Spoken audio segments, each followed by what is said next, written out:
Oh, it's such good fun, isn't it? Having those memories from the 1978 movie Grease, featuring John Travolta and Olivia Newton-John. And Jaden Cornelious is with me in the studio. Jaden will be performing this weekend the Totally Olivia tour at the Landmark Theatre in Ilfracombe. Just before we get started on your backstory, Jaden, tell us a little bit about Totally Olivia. Oh, about Totally Olivia. Well, basically, I read her biography a couple of years ago when I was going through a bit of a bad patch in my life, and you see someone that is stunning looking and has the perfect partner and hit albums and films and companies and everything, and then all of a sudden she gets struck down with breast cancer.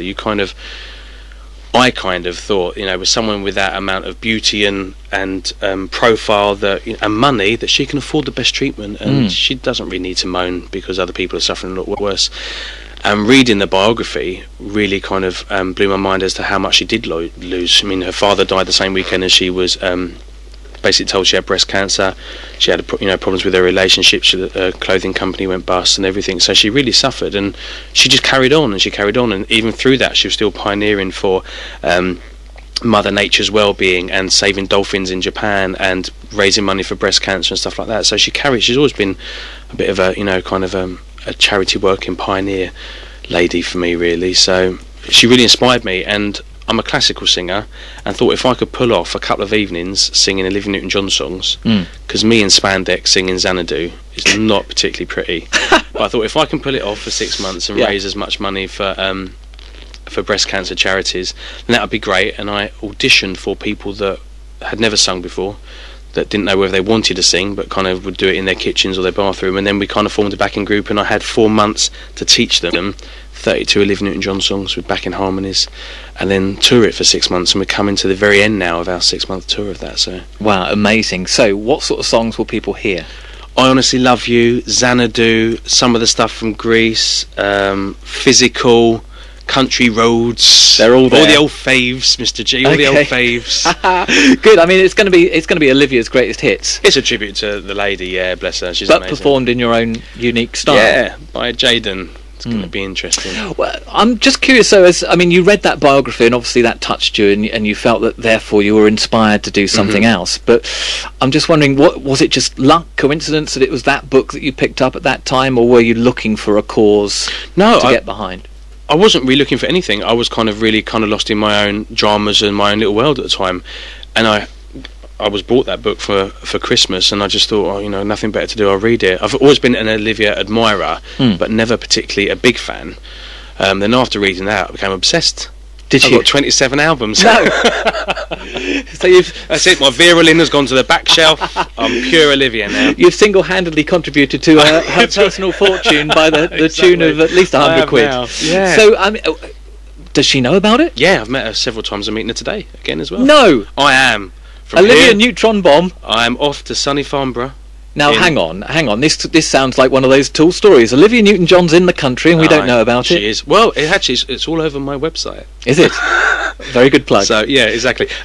No, she's with the Amazon Herb Company, and I'm one of the independent distributors of Amazon Herb stuff, which is it's all Amazon rainforest-based health foods and stuff that her husband pioneers, and a lot of the money that's actually raised from that goes back to buying back the rainforest for the indigenous tribes of the rainforest, so they get to get their land rights, and it doesn't get sold off to big corporates for timber or whatever. So yeah, she's in the country with that today. So, but she must get requests, just like the dragons off Dragon's Den get requests every day to say, listen, Olivia, you've had breast cancer, you've survived through it, can we help support you, etc. What's she said to you about what you're doing, about your show? She's really supportive. She's been in touch, and she kind of said how grateful she was about what we're doing, and she sends us her love. And I've had a couple of bits of contact with her over the last few months, so by letter form and things like that. And she's well supportive of it and very excited by what we're doing. And is it going to stay as a little mini tour that's going to finish in Devon soon? It's finishing in Devon in the next couple of weeks. In the West Country, basically. Because of the tour that we've been doing, we've met so many people that have got so many different life stories, and people that help with different charities, and people that are really suffering. And I've been lucky enough recently to go over to Romania and meet some dying children over there in some orphanages with a charity called Children in Distress. Yeah. And through all the kind of stuff that we've been doing to raise money for different projects, we've created the Jaden Cornelious Foundation, and that opens in Dallas. One of my bestest friends in the world, a guy called Lauren Wilkerson, is opening up an office in Dallas, Texas in about 4 weeks' time. Yes. And so I'm out there in 4 weeks' time, and we're hopefully going to take the Totally Olivia tour over to the States as well. So he will train a group of singers in the States, and then we'll go and join them and do a kind of a mini tour of the States as well to raise more money and more awareness. Because this is what you did over here, wasn't it? You trained novice singers. Would that be fair to? Yeah, to people join? that didn't even particularly want to sing, but I emotionally blackmailed into it, I think. Really? No, not really. That wasn't that bad. But no, people that liked singing but didn't think they could sing. And it Yes. turned out to be a real magical journey, because they all had their life issues, you know, that kind of robbed them of a lack of self-worth, you know, or gave them, you know, they had very low self-esteem. So we've had to really work together to get them the guts to actually get on stage and sing, whereas I'm quite gobby, so I've never really found it a problem. No. But Get away. well, no, I am, honestly, Mr. J. I know it's very hard to believe. But these guys, they really couldn't do it. You know, so we really had to work hard in building their confidence up. So you're like the Simon Cowell of Devon. No, I wouldn't go that far, really. I've got a smaller waist and trousers that don't come up to my navel, really. So what's it been like then doing these shows with, as I say, these people who've discovered singing as well? Amazing.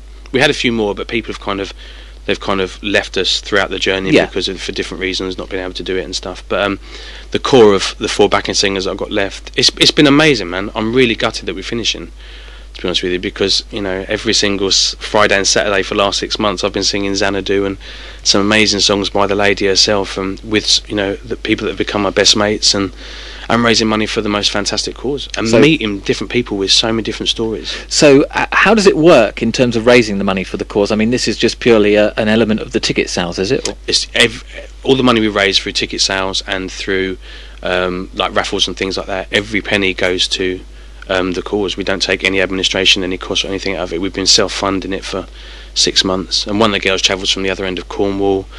You know, we've been rehearsing since last April. So people have been dedicated to the cause totally. In terms of what they perform, and also the only time money's come out is when we've had to pay a certain percentage back to the venue. Of course, and that's happened twice. So out of all the gigs that we've done, which is probably about 20 or 30, I guess now, every single penny has gone straight to this. So we've got over £6,800 we've raised so far. Wow! And how has that made you feel? We wanted to get 10,000, so I'm still kind of come on. So you're still there. Yeah, 3 shows left. So 3 shows. So Landmark Theatre on Saturday. Landmark Pavilion Theatre. Yeah. Yes. So it's the side one on this Saturday, which is 20th, and tickets available at the door, £7.50. And then we've in advance as well from North Devon Theatres, I guess. Yes. And then we have the Totally Olivia tour at the Elizabethan in Westwood Ho on the 16th of April, and on the 26th of this month we at the Prince of Wales in Holcombe Regis, Wellington, Somerset, and then that's it. That's the end of the road. That's it. Until you take it to America. We'll come on to that Let's. in a few moments after we've heard another one of Olivia's classics. Let's have Magic.